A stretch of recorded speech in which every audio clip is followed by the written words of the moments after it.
Guys, my name is Jessie and today we're going to be talking about all the books I bought in the month of June.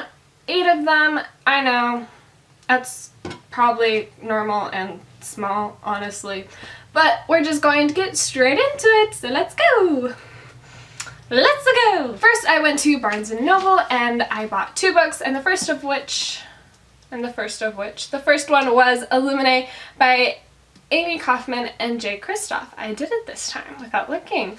This book is absolutely gorgeous and the way they wrote it looks absolutely amazing. It's written in case files, emails, and IMs, just a few ways. I am super excited for this because I'd never really read a book that is written that way and the plot sounds amazing. So this book takes place in the year 2575 and a girl named Katie has just broken up with her boyfriend named Ezra, but little does she know a war is about to happen because there are 2 mega corporations that you never learn the name of because they're crossed out in the summary on the jacket that are warring over this little planet that they live on. Suddenly she is fighting with Ezra to get onto a fleeing spaceship, and they are being chased by a warship, and then she hacks into a database where she learns all this information and she wants to reveal it to the world. I read it and I don't remember it, but it's normal. But the entire time she realizes she has to work with Ezra, her ex-boyfriend, to kind of save this world, which just sounds awesome that they're exes on top of an entire war going on, so there's going to be a little extra drama in there because they're not speaking. I love it, and seriously, it looks so cool. I love how things are highlighted and crossed off, even inside the book and in the summary and on the cover under the jacket. It looks amazing. Next book I got at Barnes & Noble was an anthology called Summer Days and Summer Nights, 12 love stories, summer love stories, edited by Stephanie Perkins, and that's basically it. There's just 12 different short stories that I can't really tell you what they are because I haven't read them yet. And, you know, an author sold this to me, and that was Leigh Bardugo. Well, she didn't sell it, she sold it for me. Kind of. I saw Leigh Bardugo written a short story and I was like, yeah, I need this because she's my new fave and my queen, because I have so many queens, it's ridiculous. Like, wow, Jess, get a life. But I am super excited for this because, again, Leigh Bardugo, and, you know, summer's coming to an end, so this is like the perfect time to read it because I had a romance this summer and I need some.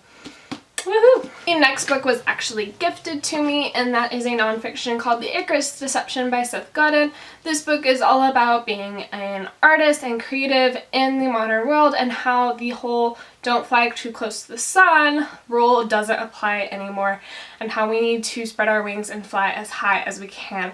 Super interesting, especially because I'm kind of a creative person. I try to be anyway, and I am probably going to read this soon. Maybe before or once I get into college, and yeah, we'll see how it goes because I don't actually really like nonfiction books, but I'm willing to try this one out.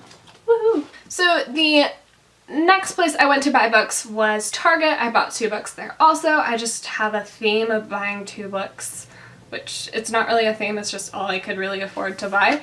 But the first book I went and grabbed from Target was After You by Jojo Moyes. So this is the sequel to Me Before You, which everyone probably has heard of now. It was an amazing movie that came out recently. Can't wait for it to come out on DVD. I need it now. But I can't really tell you what this is about because Me Before You is like it takes place after that and I don't want to spoil anything. So Me Before You is about a girl named Louisa Clark who had recently lost her job, and then she ends up working for a quadriplegic man named Will Traynor, and it's all about them learning and growing from each other, and it's heartbreakingly beautiful. I was up at 12 in the morning finishing it and I was hating life because I couldn't sob. Honestly, I got to a part in the book and I just started bawling my way through the rest of it. It was amazing. I really enjoyed it. I like books that make me cry. Don't ask me why. I think it's nice to cry sometimes. So I'm excited for this one. A little bit nervous because I've never really... Usually after books like Me Before You or The Fault in Our Stars, where I did cry a lot, I don't want a follow-up. I'm good with how it left it off usually. So I'm a little bit nervous that this won't like be as amazing, and it probably won't be as amazing as Me Before You, but I am still going to read it and I am excited to get to it, so woohoo! Okay, so the next book I got at Target was a contemporary called The Unexpected Everything by Morgan Matson. This book has been around everywhere, Instagram, BookTube, everywhere since its release date and anticipated release date, because everyone was so excited for this book and I've heard nothing but amazing things, so I'm really excited to get into it. This book follows a girl named Andy who is a politician's daughter who has her entire life planned out to a T. She knows exactly what she's going to do, how her summer is going to play out, how boys fit into this plan. That's amazing, by the way. And so she has this amazing plan, right? All of a sudden a scandal happens between her dad and suddenly she has to move in with him and her plans are up in smoke and she has to deal with the unexpected. And I love what it says at the end of the summary, which is, because here's the thing, if everything's planned out, you can never find the unexpected, and where's the fun in that? Like, yeah, that sounds awesome and like inspiring. It makes me want to go do something totally random.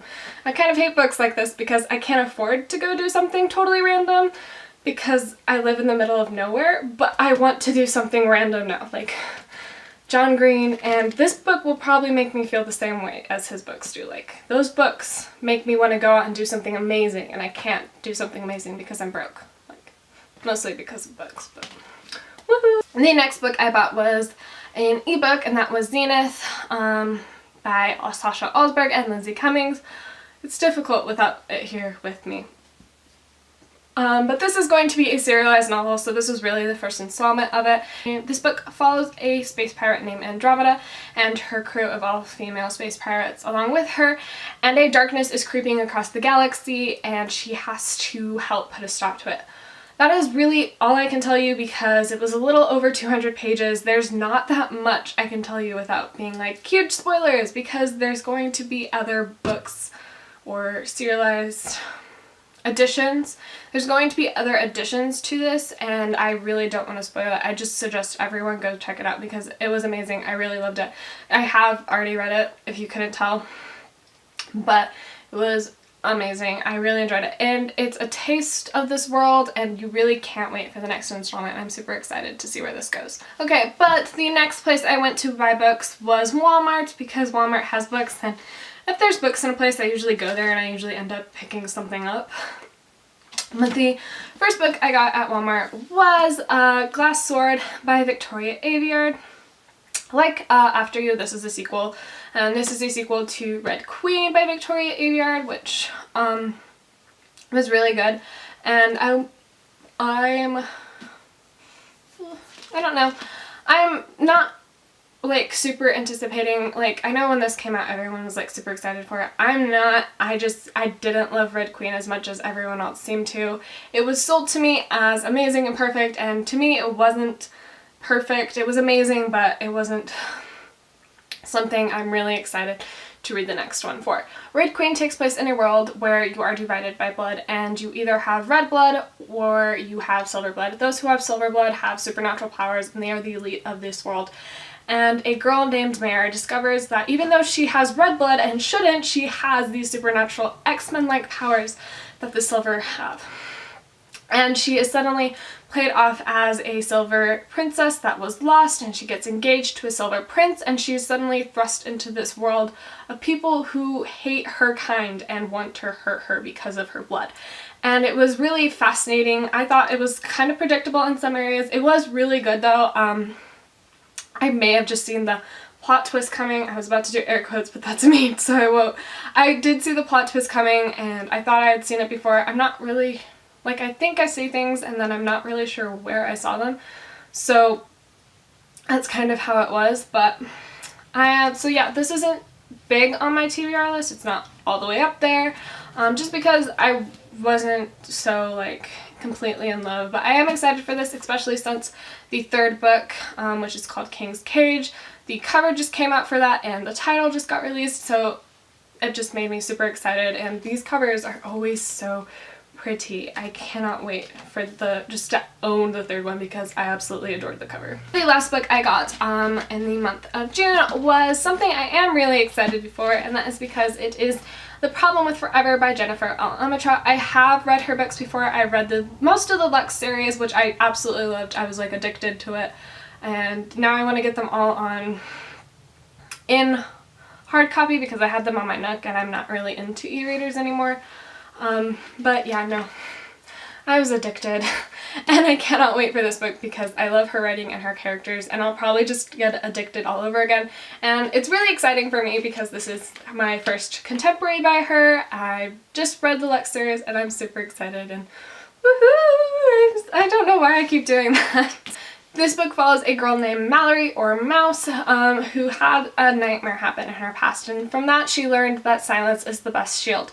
And her adopted parents decide to send her to high school for her senior year, like a public school, which just sounds horrible to me. But there, on her first day, she meets a childhood friend named Ryder, and their connection from their childhood and their bond from that grows stronger. And as that happens, Ryder's life starts falling apart from the baggage that happened from the past they had together. And she learns that maybe being silent isn't the best thing after all, and I'm really excited for this. It's so pretty. I love it. And yeah, that's the last book. These were all the books I bought in the month of June. I'm really excited for all of them. I'm going to be reading this one this month of July, hopefully. I'm really excited for all of them. And yeah, it was a good month for me. So yeah, there we go. Bye!